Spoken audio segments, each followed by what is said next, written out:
خلیفہ کے ہم ہیں خلیفہ ہمارا، وہ دل ہے ہمارا آقا ہمارا، ہمارا ہمارا خلیفہ ہمارا، وہ دل ہے ہمارا آقا ہمارا، وہ دل ہے ہمارا آقا ہمارا۔ Assalamu alaikum and welcome to This Week with Huzur. We are honored to present highlights from Jalsa Salana Germany 2025. Beloved Huzur Aidul Ta'ala bin Nasihil Aziz graciously addressed the Lajna Imaila gathering during the Jalsa and also delivered the concluding address last Sunday. بہار آئی ہے دل وقفے یار کر دیکھو۔ As the sun rose over the quiet German countryside, thousands of Ahmadi Muslims from the country and beyond arrived at the Jalsagah, eager to take part in this annual spiritual gathering. By the grace of Allah, Jalsa Salana Germany commenced on Friday morning. Although beloved Huzur Ayyadahullah Ta'ala bin Nasr al-Aziz was not physically present this year, the hearts of the attendees remained full of love and devotion as they awaited his live addresses during the proceedings. کس قدر ظاہر ہے نور اس مبدأ الانوار کا۔ Hazrat Khalifatul Masih Ayyadahullah Ta'ala bin Nasr al-Aziz delivered two special addresses at the Jalsa Salana Germany virtually from Islamabad, UK. The Jalsa took place in Mendig, Germany. In addition to the Friday sermon, Huzur delivered an address to the Lajna Imaila on Saturday and the concluding address of the Jalsa Salana on Sunday. The Lajna session began with tilawat. أعوذ بالله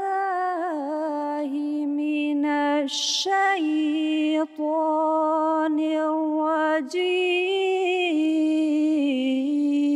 الرجيم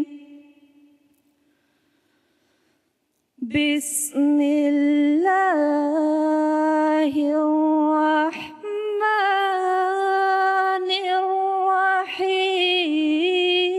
الرحيم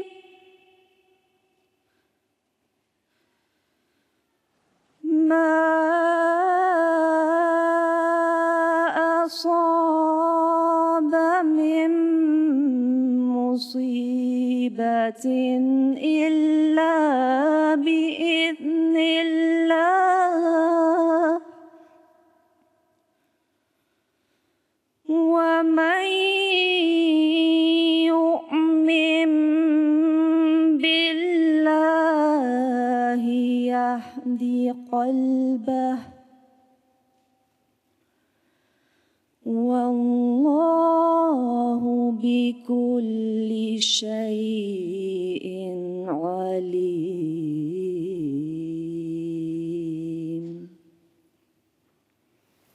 ناظم انیکا شاکر صاحبہ۔ پیشوا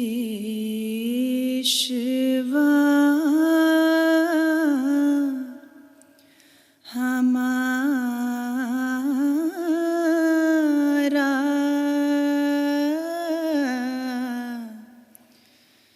جس سے ہے نور سارا،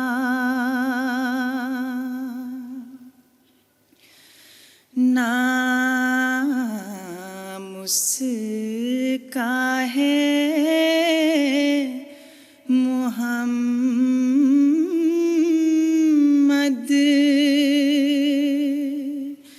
دل بر میرا یہی ہے۔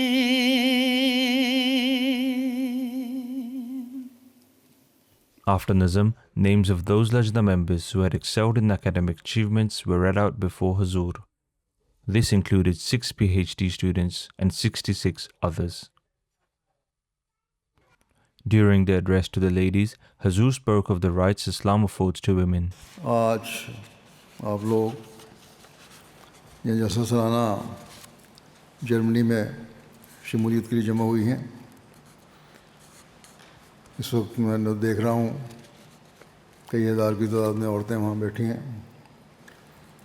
ہر احمدی عورت کا ایک مقصد ہے اور ہونا بھی چاہیے جس کا آپ عہد کرتی ہیں اور ہر مرد بھی عہد کرتا ہے کہ اس نے دین کو دنیا پر مقدم رکھنا ہے. بس دین کو دنیا پر مقدم رکھنے کے لیے ضروری ہے کہ اپنی ذمہ داریوں کا احساس پیدا کریں اور اللہ تعالیٰ نے جو ہدایات دی ہیں، جو دین ہمیں سکھایا ہے، اس پر عمل کرنے کی کوشش کریں. اس کے لیے دین کا علم حاصل کر کے اپنی زندگی کا حصہ بنائیں. کسی بھی معاشرے میں یا قوم کی ترقی جو ہے اس کا دار و مدار زیادہ تر اس قوم کی عورتوں پر ہوتا ہے، کیونکہ عورتوں کی تعداد عموماً مردوں سے زیادہ ہوتی ہے اور اس لحاظ سے ان کی ذمہ داریاں بھی بڑھ جاتی ہیں. اگر عورتوں کے معیار بلند ہوں گے تو نئی نسل زیادہ بہتر طور پر پروان چڑھنے والی ہوگی اور اپنی قوم کی روایات اور علم کو سیکھ کر اس پر عمل کرنے والی ہوگی. یہی حال دین کے معاملے میں ہے. اگر عورتوں میں مذہب کی تعلیم ہوگی اور دین کے مطابق عمل کرنے والی ہوں گی تو اگلی نسل میں بھی دین رائج ہوگا اور انہیں مذہب سے دلچسپی پیدا ہوگی. اس لیے اسلام نے عورت کو ایک خاص مقام دیا ہے اور اسے اس کی ذمہ داریوں کا احساس دلایا ہے. اس بارے میں اکثر بتاتا رہتا ہوں، لیکن جو توجہ ہونی چاہیے وہ نہیں ہو رہی. میں مردوں کو بھی توجہ دلاتا ہوں کہ عورتوں کے حقوق ادا کریں اور انہیں دین سکھائیں، اور عورتوں کو بھی توجہ دلاتا ہوں کہ وہ دین کا علم حاصل کریں اور اپنی اگلی نسلوں کی حفاظت کریں. اس احساس سے کمتری بھی نہ رہیں کہ اسلام نے آپ کو کوئی کمتر مقام دیا ہے، بلکہ اسلام نے آپ کو ایک بڑی حیثیت دی ہے. ماں کی حیثیت سے اس کا ایک مقام ہے، بہن کی حیثیت سے اس کا ایک مقام ہے، اور بیوی کی حیثیت سے اس کا مقام ہے. اور مردوں کو اللہ تعالیٰ نے عموماً یہ ہدایت فرمائی ہے کہ وہ عاشرہن بالمعروف، یعنی عورت کا ایک مقام ہے اس لیے اس کی قدر کرو اور بلا وجہ بہانے بنا کر اسے کسی طرح کا نقصان پہنچانے یا جذباتی تکلیف پہنچانے کی کوشش نہ کرو، اس سے حسن سلوک کرو. یہ عورت ہی ہے جس کی وجہ سے تمہاری نسل چل رہی ہے، کیونکہ ہر انسان کو تمام حالات کا علم نہیں ہوتا. بعض لوگ سمجھتے ہیں کہ اگر وہ بعض معاملات میں زیادتی کر بھی جائیں تو وہ جائز ہے، اور وہ اسے یہ کہہ کر جائز قرار دیتے ہیں کہ عورت نے فلاں قصور کیا، اس وجہ سے پھر وہ گناہ گار ٹھہرتے ہیں، کیونکہ بلا وجہ کے الزام تراشی ہے. اللہ تعالیٰ نے تو یہاں تک فرمایا ہے کہ تم لوگ سمجھتے ہو کہ تم صحیح ہو اور بعض معاملات میں عورتوں کو غلط سمجھتے ہو اور اس وجہ سے انہیں سزا دینے یا ان سے علیحدگی اختیار کرنے کی کوشش کرتے ہو. لیکن اللہ تعالیٰ تو فرماتا ہے کہ اگر تم کسی چیز کو ناپسند بھی کرو تو عین ممکن ہے کہ وہ تمہارے فائدے کے لیے ہو اور اللہ تعالیٰ اس میں بھلائی رکھ دے. اس لیے ذرا ذرا سی بات پر عورتوں کے جذبات سے کھیلنے کا بہانہ نہ بناؤ اور انہیں تکلیف دینے کی کوشش نہ کرو، کیونکہ جس چیز کو تم ناپسند کرتے ہو سکتا ہے اللہ تعالیٰ اسی چیز کو پسند کر رہا ہو۔ اس لیے بہتر یہی ہے کہ اگر عورتوں میں کوئی معمولی غلطیاں دیکھو بھی تو انہیں آرام سے سمجھاؤ اور پھر معاملہ اللہ تعالیٰ کے سپرد کر دو، ان کے لیے دعا کرو، اللہ تعالیٰ سے دعا کرو کہ اگر تمہارے نزدیک عورت نے کوئی غلطی کی ہے تو اللہ تعالیٰ اس کی اصلاح کر دے۔ اللہ تعالیٰ نے بڑا واضح طور پر مردوں کو ان کے مقام کی وجہ سے فرمایا ہے کہ صرف تمہارے ہی جذبات نہیں ہیں بلکہ عورتوں کے بھی جذبات ہیں، ان کا خیال رکھا کرو۔ اللہ تعالیٰ فرماتا ہے واللہ جعل لکم من انفسکم ازواجا، یعنی اللہ تعالیٰ نے تمہارے لیے تم ہی میں سے تمہارے جیسے جذبات رکھنے والی بیویاں بنائی ہیں۔ بس مردوں کو یہ تلقین فرما دی کہ بلا وجہ ذرا سی بات پر عورتوں سے بدکلامی نہ کرو، تلخی نہ کرو یا بدسلوکی نہ کرو، وہ بھی انسان ہیں اور ان کے بھی تمہارے جیسے جذبات ہیں، انہی سے تمہاری نسل چل رہی ہے۔ اگر تم ان کو بلا وجہ صدمات پہنچاؤ گے تو ہو سکتا ہے کہ تمہاری نسل ہی تمہارے خلاف ہو جائے۔ بس اس بات کو خاص طور پر ہر عورت کو یاد رکھنا چاہیے کہ اس نے ہمیشہ دین کو دنیا پر مقدم رکھنا ہے اور اس کے لیے بھرپور کوشش کرنی ہے۔ اللہ تعالیٰ نے تو ہمارے حق قائم فرمائے اور مردوں کو کہہ دیا ہے کہ ان سے نیک سلوک کرو، یہ بھی تمہاری طرح جذبات رکھنے والی ہیں، اور ان کے دوسرے حقوق بھی ادا کرو۔ ہمیں اللہ تعالیٰ نے اور بھی بہت سارے حقوق ادا فرمائے ہیں، بس اس کے شکرانے کے طور پر ضروری ہے کہ ہم اپنے اور اپنی اولاد کی نیکیوں کے معیار بلند کریں، اللہ تعالیٰ کی رضا حاصل کرنے کی کوشش کریں اور دین کو دنیا پر مقدم رکھنے کی کوشش کریں۔ حضرت صلی اللہ علیہ وسلم عورتوں کو نصیحت اور خاص طور پر ان باتوں کی تلقین فرمایا کرتے تھے۔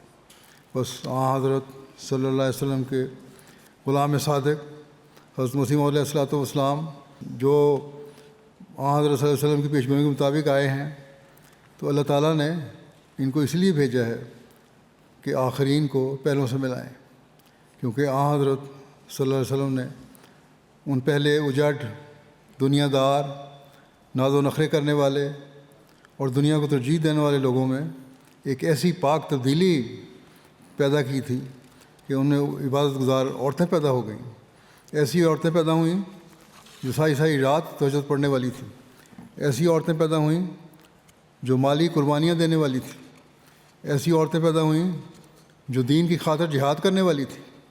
بس حضرت مسیح موعود علیہ السلام بھی اسی مقصد کے لیے آئے ہیں کہ جماعت احمدیہ میں بھی ایسی عورتیں پیدا ہوں جو دین کو دنیا پر مقدم رکھنے والی ہوں، عبادتوں کے اعلیٰ معیار حاصل کرنے والی ہوں، مالی قربانیاں کرنے والی ہوں، اپنی اولادوں کی نیک تربیت کرنے والی ہوں، گھروں کو پرامن بنانے والی ہوں، اسلام کا پیغام اپنے عمل اور تبلیغ سے اپنے ماحول میں پھیلانے والی ہوں، اور ایک ایسا حسین معاشرہ قائم کریں کہ اس معاشرے میں جو بظاہر ترقی یافتہ معاشرہ کہلاتا ہے، یعنی یورپ کا معاشرہ، وہ دیکھیں کہ اعلیٰ اخلاق احمدی لوگوں میں پائے جاتے ہیں۔ احمدی عورتیں وہ ہیں جو مالی قربانیاں بھی کر سکتی ہیں، جو دین کو دنیا پر مقدم رکھنے کے لیے ہر قسم کی قربانی کے لیے تیار ہیں، اور جن کا اولین مقصد خدا تعالیٰ کی رضا کو حاصل کرنا ہے، اور یہی وہ چیز ہے جو دنیا میں امن و سلامتی قائم کر سکتی ہے۔ After the inspirational address, Hazur led dua. اب دعا کر لیں۔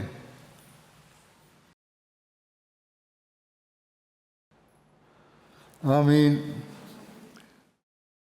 After the dua, the Lajna members gathered in Germany had the opportunity to sing taranas.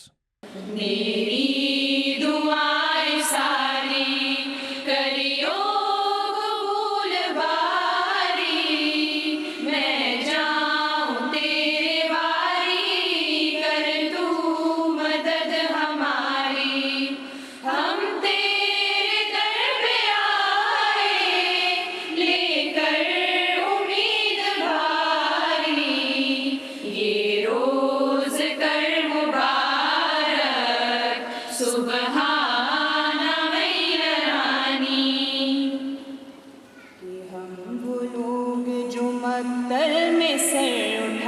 کے چلے، لہو کی آنچ پہ دل کا دیا جلا کے چلے، پلٹ کے دیکھ لو پچھلی صدی کو ایک نظر، جنوں پہ جبر سے کیا انقلاب آئے ہیں، جہاں جہاں پہ کلی ایک شہید کی تم نے، وہیں وہیں پہ نکھر کے گلاب آئے ہیں۔ لجنہ مائلہ جرمنی، سچے احمدی کی ماں، سچے احمدی کی ماں، عائشہ اکیڈمی جرمنی، عائشہ اکیڈمی جرمنی، نعرہ تکبیر، نعرہ تکبیر۔ شکر ہے جائے نعرے ختم ہو گئے آپ کے۔ حاضری جو ہے اس وقت وہاں انہوں نے رپورٹ دی ہے کہ 17,276 وہاں موجود ہیں جرمنی میں، 1000 یہاں، اس طرح کل اس وقت مجموعی حاضری 18,000 کی ہو گئی۔ اللہ تعالیٰ آپ لوگوں کو اس پر عمل کرنے کی توفیق دے اور حفاظت میں رکھے سب کو۔ السلام علیکم ورحمۃ اللہ۔ آج کا دن واقعی ہمارے لیے جو ہے اس طرح سے عید کا سما پیدا کر گیا کہ پیارے آقا کا ہم نے دیدار بھی کر لیا اور نصائح بھی سن لی، اور یہ جو ایجادات ہیں لگتا ہے کہ مسیح کے لیے ہی یہ اللہ تعالیٰ نے یہ ایجادات جو ہیں کی ہیں نئے زمانے کی، اور اس سے فائدہ اٹھاتے ہوئے آپ یوں لگ رہا تھا جیسے ہم میں موجود ہیں۔ حضور اقدس شاید خود ادھر نہیں تھے، لیکن آپ ادھر سب سے پوچھیں اور ہم سب کو یہ لگتا ہے کہ ہمارے پیارے آقا ہمارے درمیان تھے اور وہ ہمیں دیکھ رہے تھے، ان کی پیار کی نظر ہمارے اوپر بہت خوبصورت تھی۔ اے شمع دیکھ پھر تیرے پروانے آ گئے، بندھن تمام توڑ کے دیوانے آ گئے۔ The following day, on Sunday, Hazur graced the concluding session of the Jalsa Salana Germany from Islamabad. After Tilawat and Nazm, names were read out before Hazur of those who excelled in their academic studies. They include 6 Khudams with PhDs and more than 45 others. During his address, Hazur spoke about the lofty status of the promised Messiah alayhi salam and his devotion to the Holy Prophet sallallahu alaihi wasallam. آج دنیا بھر میں پھیلے ہوئے احمدیوں کا حضرت مسیح موعود علیہ الصلوۃ والسلام کی بیعت کا حق ادا کرنے کی کوشش کرنا، اسلام کے پیغام کو دنیا میں پھیلانے کے لیے جان، مال اور وقت کو قربان کرنا، اس بات کا ثبوت ہے کہ حضرت مرزا غلام احمد قادیانی علیہ السلام ہی وہ شخص ہیں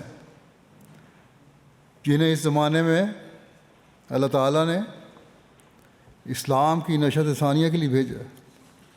بغیر اللہ تعالیٰ کی تائید و نصرت کے یہ ممکن نہیں تھا کہ یوں دنیا کے کونے کونے سے لوگ آپ کے حلقۂ بیت میں آ جاتے، اور یہ اللہ تعالیٰ کا خاص فضل اس لیے تھا کہ خود اللہ تعالیٰ نے وعدہ فرمایا تھا کہ جب لوگ اسلام کی تعلیم کو بھولنے لگ جائیں گے، ایک ایسا زمانہ آئے گا تو خدا تعالیٰ ایک شخص کو کھڑا کرے گا جو اسلام کے پیغام کو اللہ تعالیٰ کی مدد سے دنیا کے کناروں تک پہنچائے گا۔ بس آپ آج یہاں اس مقصد کے لیے آئے ہیں کہ چند دن دینی ماحول میں رہ کر اپنی روحانی اور علمی پیاس بجھائیں اور ان لوگوں میں شامل ہوں جو آخرین کی جماعت، جو مسیح موعود کے مشن کو پورا کرنے والے ہیں یا اسے پورا کرنے کا وعدہ کرتے ہیں۔ حضرت اقدس مسیح موعود علیہ الصلوۃ والسلام ایک جگہ فرماتے ہیں کہ جو کچھ اللہ تعالیٰ نے چاہا تھا اس کی تکمیل 2 ہی زمانوں میں ہونی تھی، ایک حضرت صلی اللہ علیہ وسلم کا زمانہ اور ایک آخری مسیح و مہدی کا زمانہ.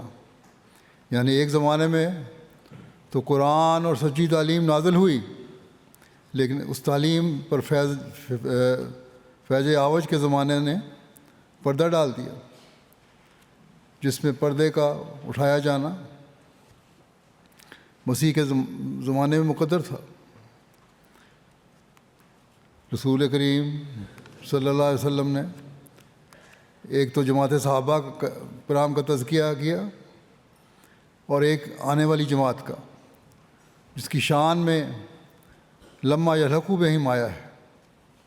یہ ظاہر ہے کہ خدا تعالیٰ نے بشارت دی کہ ضلالت کے وقت اللہ تعالیٰ اس دین کو ضائع نہیں کرے گا، بلکہ آنے والے زمانے میں خدا تعالیٰ حقائق قرآنیہ کو کھول دے گا.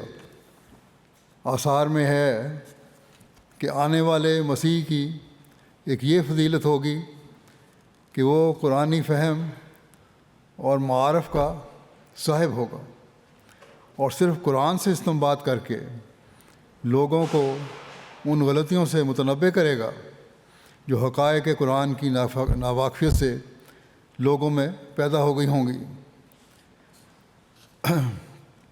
جس زمانے میں حضرت مسیح موعود علیہ الصلوۃ والسلام مبعوث ہوئے، اس وقت ہر وہ شخص جو اسلام کا درد رکھتا تھا یہ دعا کر رہا تھا کہ اللہ تعالیٰ کسی شخص کو بھیجے جو اسلام کی اس ڈولتی کشتی کو اس بھنور سے نکال لے اور اسلام کی تعلیم کا دوبارہ بول بالا ہو اور اس کی خوبصورت اور روشن تعلیم دوبارہ دنیا پر ظاہر ہو. اور جب ہم تاریخ پر نظر ڈالتے ہیں تو دیکھتے ہیں کہ سب سے زیادہ فکر حضرت مرزا غلام احمد قادیانی علیہ السلام کو ہی تھی، جنہوں نے عملی جہاد میں بھی حصہ لیا. آپ کے دل میں ایک غم تھا، ایک آگ سی لگی ہوئی تھی کہ کس طرح کوشش کر کے اللہ تعالیٰ کے اس خوبصورت پیغام اور حضرت صلی اللہ علیہ وسلم کی اس خوبصورت تعلیم کو دنیا میں پھیلاؤں، دنیا کو اس سے آگاہ کروں اور بتاؤں کہ آج اگر اللہ تعالیٰ کا قرب اور اس کا عرفان دلانے والا کوئی مذہب ہے تو وہ اسلام ہی ہے. چنانچہ اس زمانے میں آپ نے براہین احمدیت تصنیف فرمائی.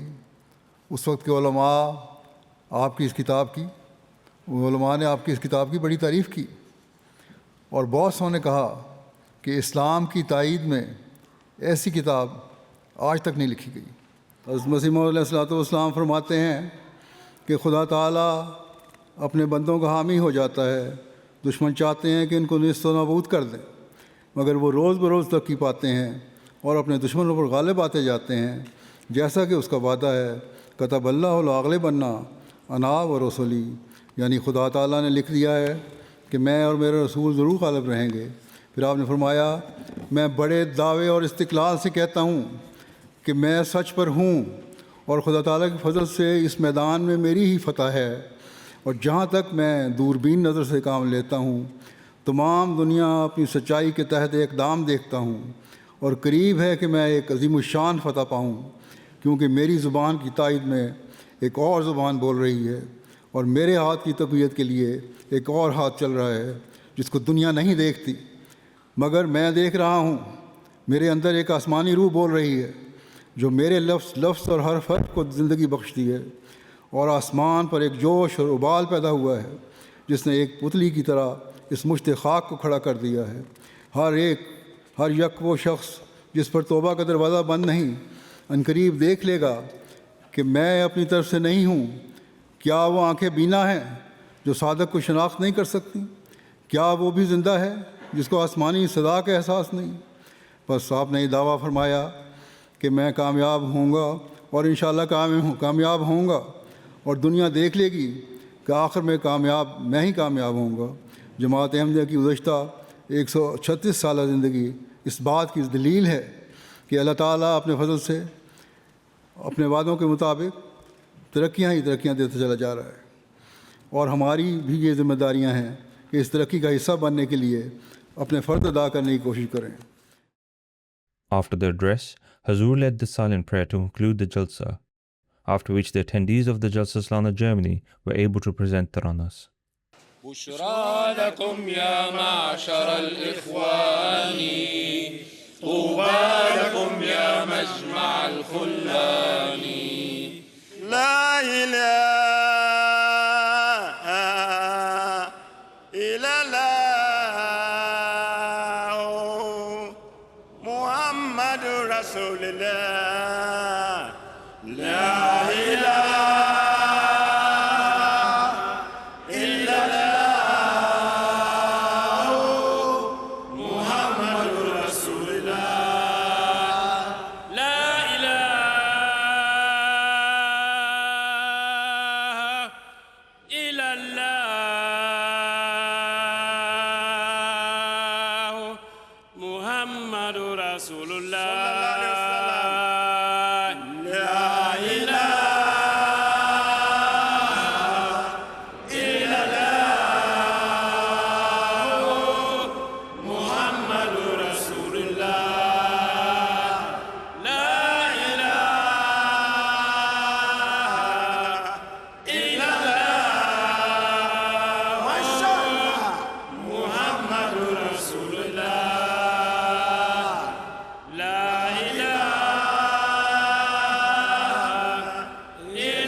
اطلاع کے مطابق کل حاضری جو ان کی سکین ہوئی ہے وہ 44,484 ہے، یعنی قریباً 44,500، لیکن کچھ ایسے ہیں جو ان کے مطابق سکین نہیں ہوئے، اس طرح 46,000 سے کچھ اوپر حاضری بنتی ہے۔ تو ان کا کیونکہ مقابلہ یو کے سے رہتا ہے، یہاں میں نے بتایا تھا، تو اس لیے میرا خیال ہے میں یو کے کی جو حاضری اس وقت یہاں موجود ہیں وہ 2,585 تقریباً 2,600 وہ شامل کر لیں تو تقریباً 48,500 حاضری آپ کی ہو گئی۔ اس لحاظ سے قریب پہنچ گئے ہیں، اور اگر میں وہاں جاتا تو امید ہے 4-5 ہزار اور زیادہ ہو جاتی۔ بہرحال اللہ تعالیٰ سب شاملین کو اپنی حفاظت میں رکھے، خیریت سے آپ لوگوں کو گھروں میں لے کے جائے، اور جو برکات جلسے کی آپ نے حاصل کی ہیں ان کو ہمیشہ اپنی زندگی میں حصہ بنانے کی توفیق عطا فرمائے۔ السلام علیکم ورحمۃ اللہ وبرکاتہ۔